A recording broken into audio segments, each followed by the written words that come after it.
Hello everyone, I hope you can hear me clearly. I'm Gerlinde from the Netherlands, as you can tell by my hat.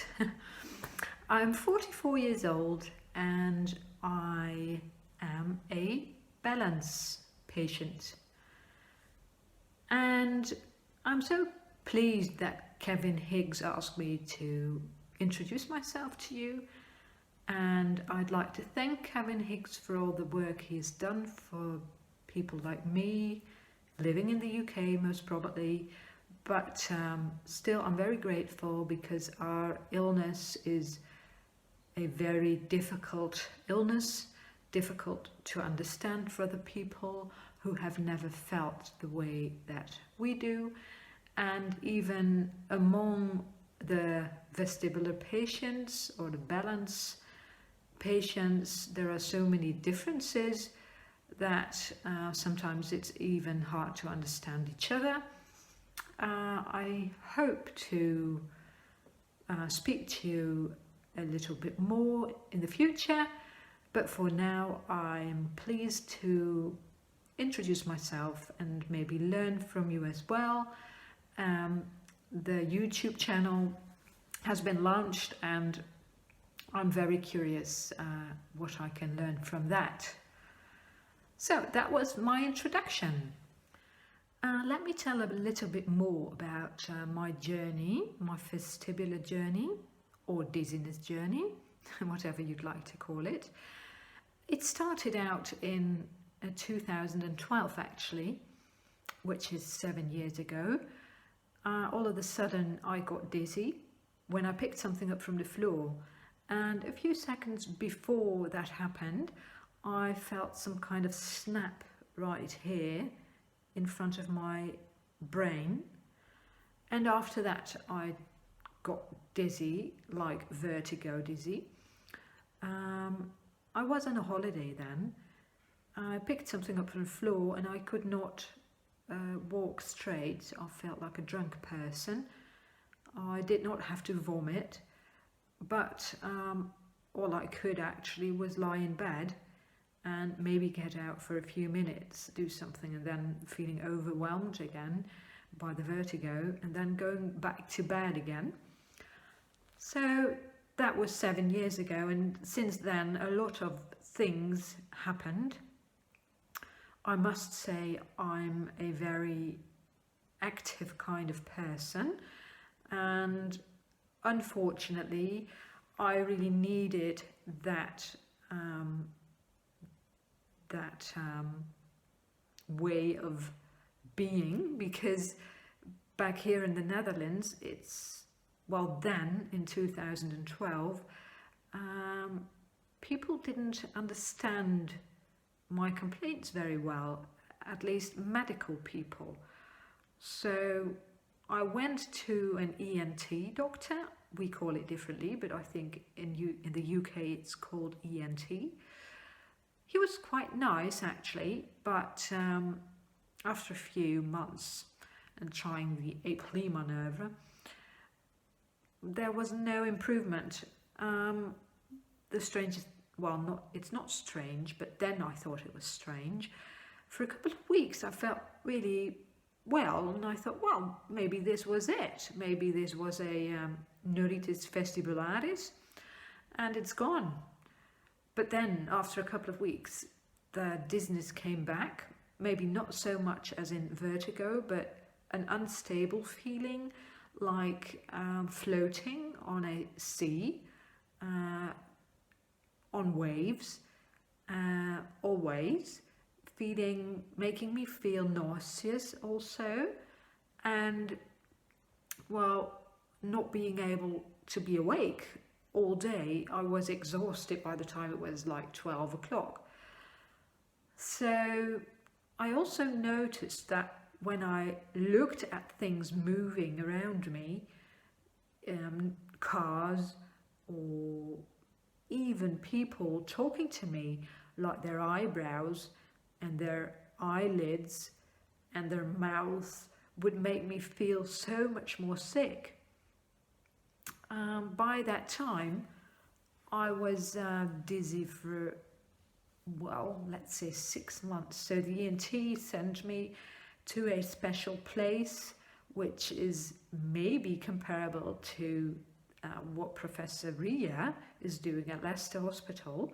It's like an hospital and being specialized in patients who feel dizzy.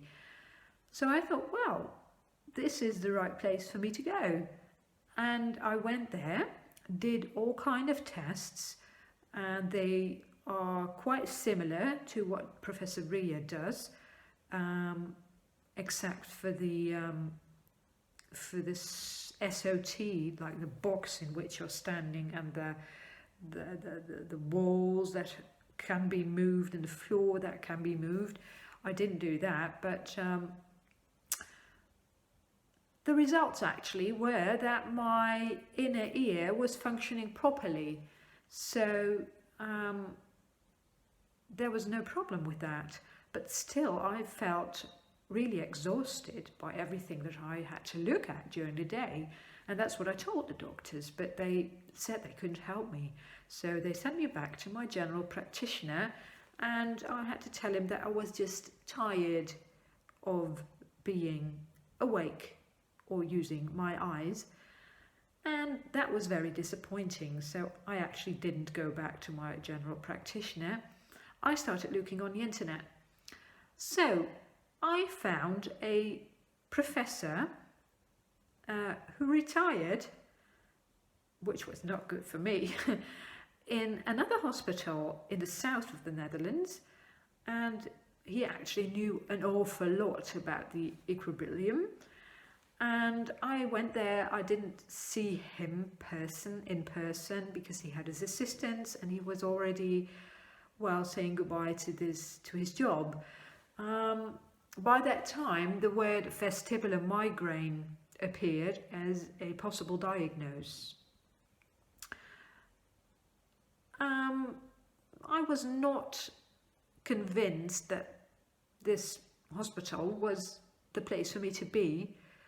They didn't offer me an awful lot except for medications, and they couldn't explain to me, as in my case, what would this medication do? Why would it be wise for me to take those medications?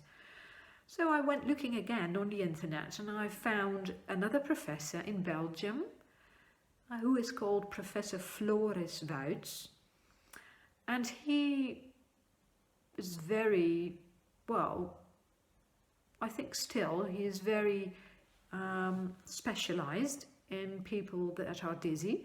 He works with astronauts as well who return to Earth and then feel dizzy. On top of that, he's a very kind person, very warm person, and really doing his utmost to find out what was troubling me. I did all those tests again, and again it was confirmed that my inner ear is functioning pretty well. So there's no problem there. And that made him say that my problem might be in my brain. So this might be a neurological problem. And, well, but then at the same time, he was talking about neuroplasticity and telling me that the medical world doesn't really know much about neuroplasticity.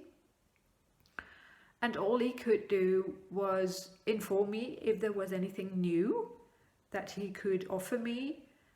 And I did try some medications, but the side effects were that uncomfortable that I decided most of the time not to continue taking them.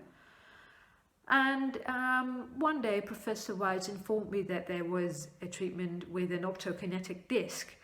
I'll try to include a picture of that disc in this video. And I had to come to Belgium 3 times a week to do some exercises in front of this disc. The disc was motorized, so it turned while looking at it. And on this disc, there were all kinds of small spots of fluorescent stickers. So they were all over the disc. So it's unable to track and trace them. But it's a way they thought of resetting the brain and letting go of something that's happening there and trying to tell my brain that it should act normally once I stopped doing the disc. And I did some exercises in front of this disc. Maybe it's a treatment that you know, I'm not sure. I do know that it has been prescribed to some people in London as well. I did find that I improved by doing this, but the improvement was not stable, it was not constant. By that time, Professor Wouts informed me that there is a lot more diagnosis to give and to prescribe. He also wrote a scientific part of a book called Dizzy Me, and I think there are about maybe 12 names or different kinds of diseases having to do with dizziness. So in my case, I had some really strong characteristics of mal de débarquement syndrome. You can Google that if you want to, because it would take me some time to explain it. And he used the name of visual induced dizziness. So that's why he thought the optokinetic disc would work for me. Besides that, he also still thought that vestibular migraine could be my problem as well. So there's a whole lot of issues like in a combination that are bothering me from day to day. And by the time that I actually finished the optokinetic disc, my husband built it, reconstructed it at home. So I had one at home and I did it daily. It did help me, but when I had a vestibular migraine attack, I could start all over again. And then I didn't do very much for a couple of years because I thought, well, this is maybe what I have to deal with for the rest of my life. I must say I also did some kind of vestibular rehabilitation therapy, but maybe not as well, how can I say that, not as intense or proper as it should have been. I know that there are a lot of differences between physiotherapists who have been educated to give vestibular rehabilitation, but I have noticed that there are a lot of differences in what they do and how they do it and how often and which exercises. So I think I did not do that well enough, probably. But well, we're like 5 years into my dizziness story by now, and maybe even 6. And last summer it was 7 years. And the most drastic thing I did was going to America this summer. I found out about people who had a concussion and they had like similar symptoms, nauseous, feeling unstable, seasick. And I did have a car accident like almost 20 years ago. When I got dizzy, the car accident was like 12 years ago. I did notice some changes since then in the way that I used my eyes. I always had an eye strain. So what I did, I I was in touch with this clinic in America, which is called Cognitive FX.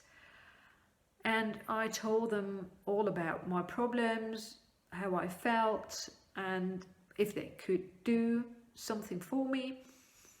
They actually said that a lot of my complaints fit into TBI, mild brain injury, mild traumatic brain injury, and they actually thought that they could help me.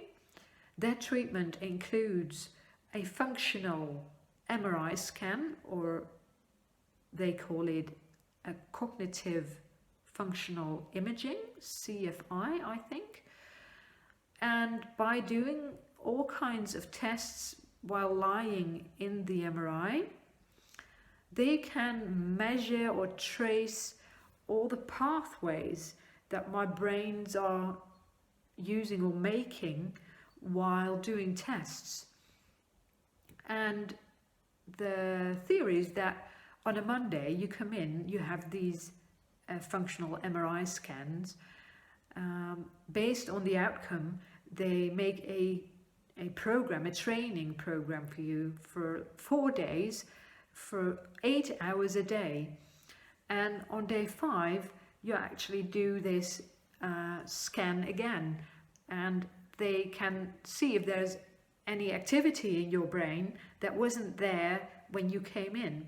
So in my case, many brain parts were not functioning properly. They were functioning below what they actually should do. And the thalamus, the hypothalamus, hippocampus, I'm not sure if I'm pronouncing them properly in English, and also all kinds of brain parts that include the visual system. So when I was in America, they told me to see a neuro-optometrist. I think in the UK they are called behavioral optometrists. I actually never visited one in the Netherlands because I simply didn't know that these people could actually trace my problem. I did see an eye doctor, but he always told me that my eyes were working, functioning really well. But the optometrist, I never thought of that, despite the fact that I did have strain and migraines behind my eyes and cramps and eye nerve pain ever since I had the accident almost 20 years ago.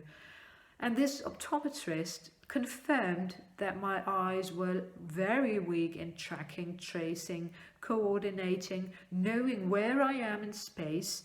And this doesn't, all these things make it harder for me to function properly. So using my eyes is so strainful for my brain that I do not function very well. And I must say I'm very pleased that I went to America and do this training. It's like a miracle. When I was there, I was feeling so good, and I thought I could never actually do this training for 8 hours a day.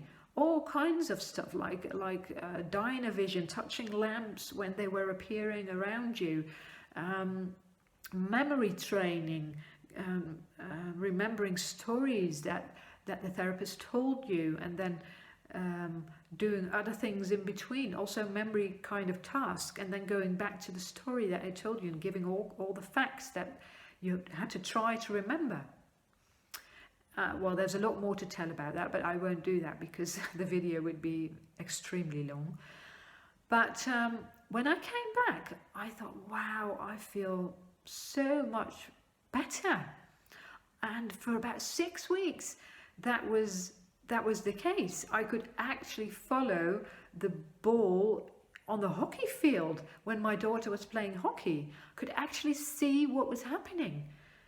And I didn't need to wear my sunglasses when I went outside. I could listen to music again and enjoy music. I actually didn't have to go to bed in the afternoon. I was awake. I was, well, I was reborn actually. But then I had an extra challenge which changed everything. So I'll tell you a bit more about that in the next video.